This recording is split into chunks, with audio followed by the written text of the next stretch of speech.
College football writer David Hale joins us now. David, sometimes you have to read between the lines, sometimes you don't, and things are exactly as they seem. But what's next at Clemson?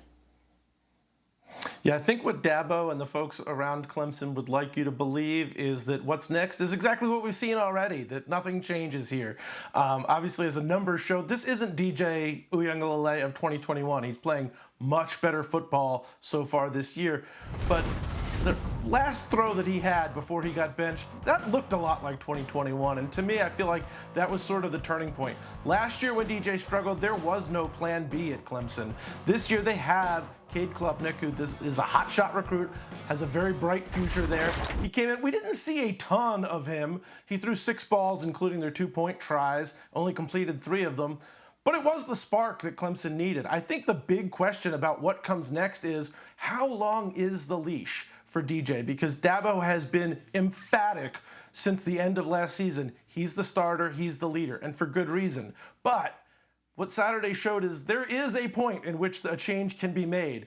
I talked to Brandon Strader, the OC, after the game, and I said, what happens if this scenario presents itself again? Will you make a change again? He said, DJ doesn't have to be perfect, but everybody has to play well if they want to play. So to me, the question is, where we know perfect isn't required, but where is the point in which they make a change if that happens again down the road? I think what we saw Saturday, the big takeaway is there is a plan B if one is needed.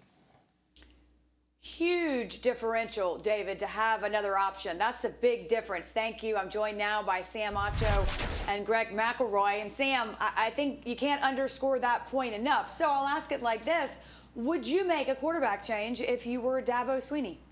No, I wouldn't. I love the way that Clemson is handling this situation, specifically Dabo. There's a reason Clemson has won 38 straight home games. It's number one, really good talent, but number two, really good coaching. Look at what DJ said as a player. He said, hey, I would have made that same change. And then look at what Cade said. It didn't show what Cade Klubnik said, the 3-time state champion, right, who has every award, one of the best high school recruits in college. He said, hey, this is DJ's team.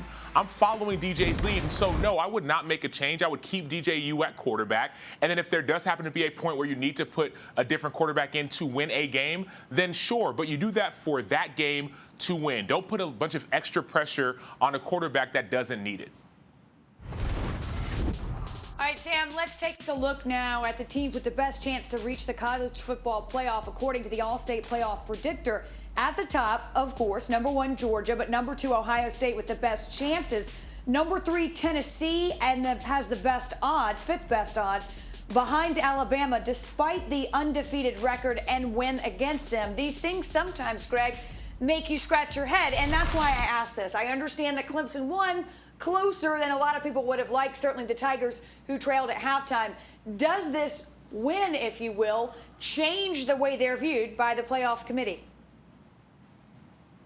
Well, they shouldn't. Well, I don't understand, when it all became about style points. Right. Last I checked, the goal is to ultimately win the football game, and Clemson, albeit imperfect, they won the football game and did so, I might say, against a team that was previously undefeated, and also they did so with a -3 turnover margin.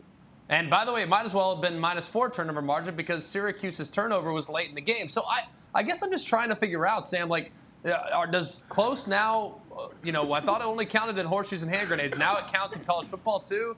Do we need style points if you're undefeated and win your conference? You also got to do more now? What are we doing?